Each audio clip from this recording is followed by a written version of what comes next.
This is Rogue Wing, Coraline, or Helen R.D. over at Starship Modeler. Welcome to the workshop.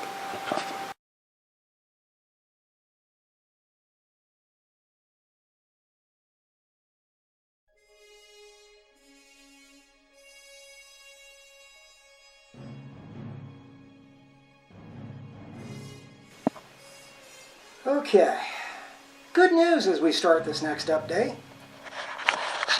The dead brush is not dead.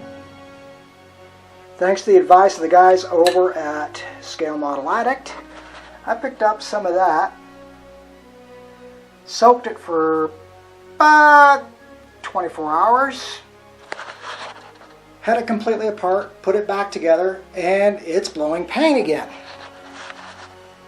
As is evidenced by the work here. What I have done is I have primered the top half of the Aero Shuttle, as well as the Delta Flyer and the 3 small shuttles.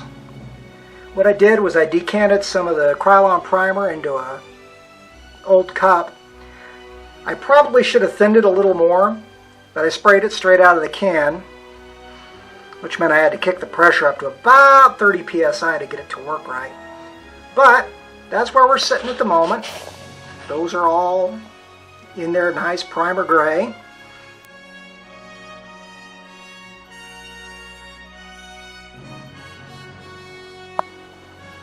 Okay, got the airbrush taken apart again and soaking. Now that I've got the color coat on,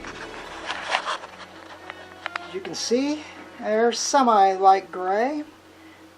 Coats aren't quite even, but at this point I'm going to attribute that to a learning experience and realize full well that if I put too much paint on these, I'm going to lose what detail there is. So, we're going to call the base coats done, and those are basically ready to be sealed at this point. Well, after the paint's had a chance to dry and the brush has had a chance to soak. But there we are.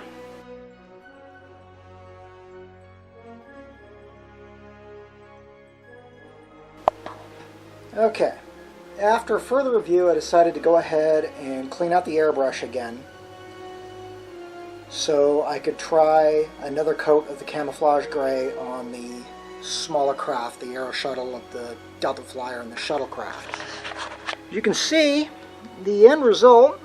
I don't know how well these are going to focus because they are friggin' tiny, but the end result is a much more even coat.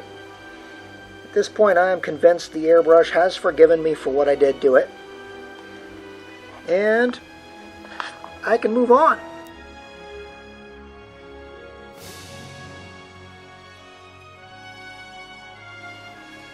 Okay, time for a little progress report on the Odysseus. I have got the coat of Future on all of those, so they're now awaiting decals.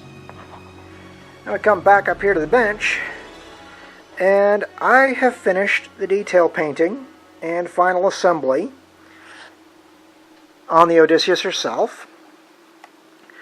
Got the auxiliary deflector into position, as well as the main deflector. I've removed all the masking, and much to my surprise, have very little repair work, if any, to do on the areas that were masked. I went in and picked out the grills on the warp nacelles with copper. The phaser banks were picked out in a metallic dark gray, very similar to the graphite dust I use so often, but not quite. The reaction control thrusters were done in a custom orange mix. The sensor palettes took a little more work. They're the same metallic gray I used on the phaser banks. Then I gave it a black wash and a copper dry brush to help bring out the detail. So, all in all, she's looking pretty good. At this point, she needs to be sealed up and get the decal work done on her.